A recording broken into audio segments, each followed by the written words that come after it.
Those state officials say they are ready to respond to this storm, including anticipated power outages. This is some areas are already without power. We also just heard from FEMA administrators describing some of the federal resources in play right now. I want to go back to senior meteorologist Rob Marciano in St. Petersburg, Florida, with more on that.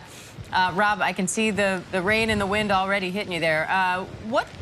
When we hear there about the federal resources in play, what are you seeing there in St. Petersburg and how officials are working together? Well, they staged kind of out of the danger zone for the most part, Diane. We saw a lot of utility crews come in for sure. By my count, 30,000 utility crews from other states have come in and staged kind of away from the shoreline outside the danger zone. From Texas to Minnesota to Maine, there's 23 states in total. So they are jam-packed. The hotels are packed with people who have evacuated and first responders and utility crews. So that's the people that we've seen. And most people in evacuation A and B, which is what is happening here in St. Petersburg, they have moved out. So the resources are moved into a safe spot to stage, and they just wait for this thing to go through. The problem is they're gonna have a long time to wait. This thing is hit the brakes, and it's going to be a 2-day event before it gets on the other side of Florida. So a long time for folks who have stayed around to ride this thing out and wait to assess the damage and see where life goes after this thing. But it's a historic storm by so many measures, size, strength, and scope that it's going to be some time for much the southern half of Florida to recover from this, I'm afraid to say.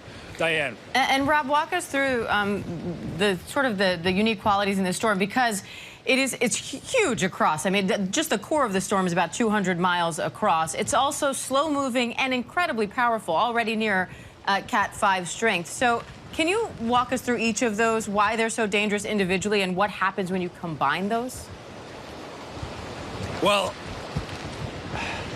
every storm is different, right? We say that. Some storms are smaller, and the core of their winds are tighter, and they come in like a tornado. Other storms are large and have a huge wind field and maybe a larger storm surge because of that, and affect a larger area.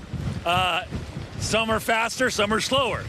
This has that combination of being huge, and the tropical storm force winds now extend from the center nearly 200 miles. So that means 400 or 500 miles across.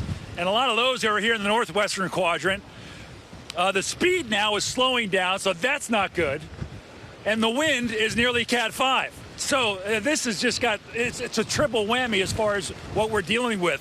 Now, the only thing that we kind of hope for is that because it's slowed down, maybe it'll weaken a little bit, but even if it comes down 10, 20 miles an hour, I mean, this is even hurricane force we're experiencing right now. So you can imagine what a Cat 4 or 5 is like coming in. So it's going to be ugly, Diana. I'm sorry to say. Back to you. All right, Rob Marciano. Stay safe, Rob. Thank you.